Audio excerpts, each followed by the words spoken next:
lagi sama Joyce. Joyce, hari ini sama Mama Desi. Halo teman-teman.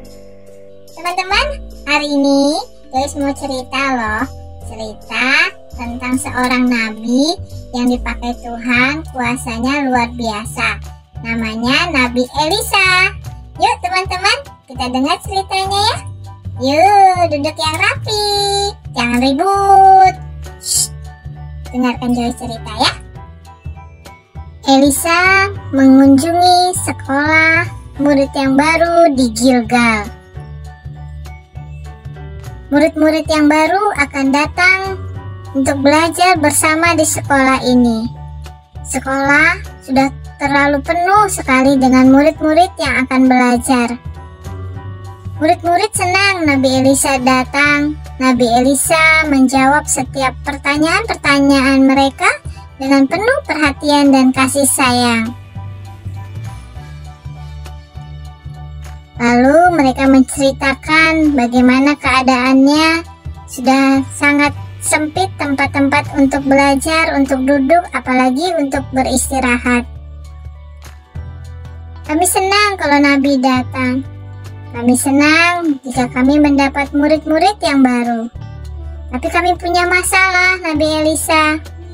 Kami membutuhkan ruang dan tempat yang lebih besar lagi. Nabi Elisa memikirkan tentang hal itu. Sekolah ini benar-benar mulai kecil dan sempit.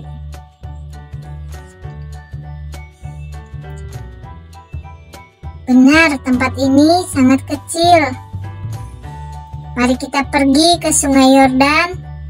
Kita akan membangun suatu tempat di sana yang agak lebih besar supaya kita bisa belajar bersama-sama di sana.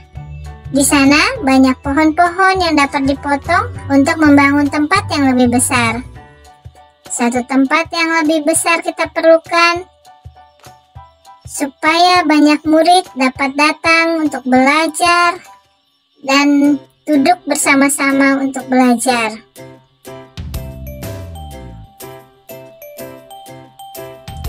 Iya benar, itu adalah ide yang bagus.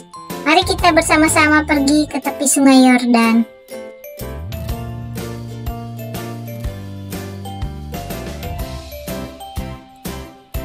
Seorang murid berkata, "Tidakkah Nabi Elisa ingin ikut bersama-sama dengan kami?" "Baiklah," Elisa menjawab, "aku akan pergi bersama-sama dengan kalian ke tepi Sungai Yordan."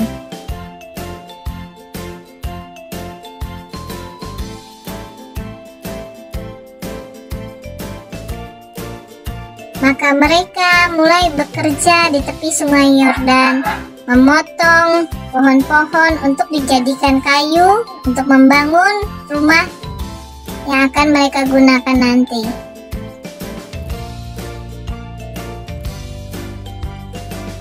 Setiap orang bekerja keras, tidak ada yang santai-santai. Mereka membawa kapak untuk menebang pohon-pohon. Tiba-tiba seorang murid berteriak, "Ya ampun, tolong, tidak, tidak." Semuanya melihat, ada apakah gerangan? Wah, kapak saya telah jatuh ke dalam sungai. Aduh, mereka semua menjadi bingung. Kapak adalah peralatan tukang yang mahal. Mata kapak ini terbuat dari besi dan akan susah untuk menggantinya. Aduh, itu bukan punya saya. Saya meminjamnya dari tetangga saya. Aduh, apa yang harus saya buat? Bagaimana caranya saya dapat mengganti mata kapak itu jika sudah tenggelam di dalam sungai? Elisa bertanya kepada murid itu, "Di manakah mata kapak itu terjatuh?" Dia bertanya. Murid itu lalu menunjukkan di sana tempatnya Nabi Elisa. Mata kapaknya jatuh di dalam sungai itu. Kemudian Elisa melakukan hal yang paling aneh. Dia mengambil sebatang ranting lalu melemparkannya ke dalam air, tepat di mana mata kapak itu jatuh ke dalam sungai. Lalu muncullah mata kapak itu, mengapung di atas air. Ya, luar biasa, mujizat terjadi. Kuasa Tuhan bekerja lewat Nabi Elisa. Ambillah mata kapak itu.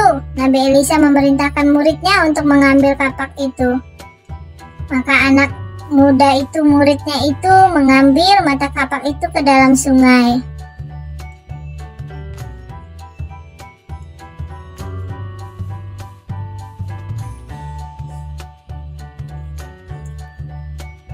Saat itu, murid-murid yang lain melihat bahwa benda yang terbuat dari besi tidak mungkin dapat mengapung.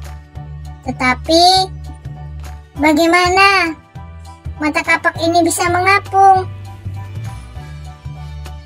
Satu mujizat yang dilakukan Nabi Elisa menjadi alatnya untuk melakukan satu keajaiban. Ya, Tuhan sangat peduli terhadap murid-muridnya. Tuhan memperhatikan murid-muridnya yang sedang bersusah karena mata kapaknya sedang tenggelam. Begitulah anak-anak yang dikasihi Tuhan. Wah, Mama Desi, ceritanya seru sekali ya. Hebat. Nabi Elisa bisa melakukan mujizat. Semua karena pertolongan Tuhan. Teman-teman, hari ini kita punya ayat hafalan loh. Di Mazmur 77 ayat 15.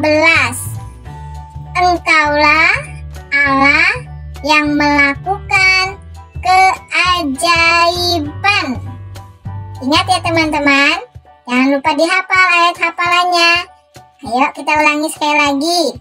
Mazmur 77 ayat 15. Engkaulah Allah yang melakukan keajaiban. Ya, kita bersyukur ya teman-teman.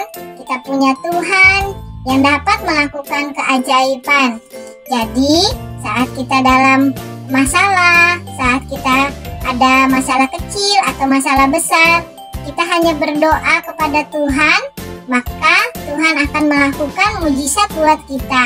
Kita harus tetap percaya kepada Tuhan dalam setiap pergumulan kita, dalam masalah kita, dan kita harus terus minta pertolongan Tuhan saat kita dalam pergumulan kita atau saat kita sedang membutuhkan Tuhan. Ayo teman-teman, cerita sekolah minggu hari ini sudah selesai. Yuk kita berdoa ya. Ayo semuanya lipat tangannya, tutup matanya. Tuhan Yesus, terima kasih. Kami bersyukur buat firman Tuhan hari ini. Firman Tuhan yang luar biasa. Tuhan ingatkan kami, Tuhan sanggup melakukan mujizat bagi kami semua. Tuhan yang terus menolong setiap kehidupan kami. Berkati kami Tuhan, ajar kami supaya kami terus mengerti firman Tuhan, terus mengasihi Tuhan dalam kehidupan kami. Terima kasih Tuhan, kami bersyukur kepada Tuhan, memberkati juga kedua orang tua kami, Papa, Mama, dan juga saudara-saudara kami. Terpujilah namamu Tuhan, kami bersyukur kepada Tuhan, hanya di dalam nama Yesus kami berdoa. Haleluya, amin.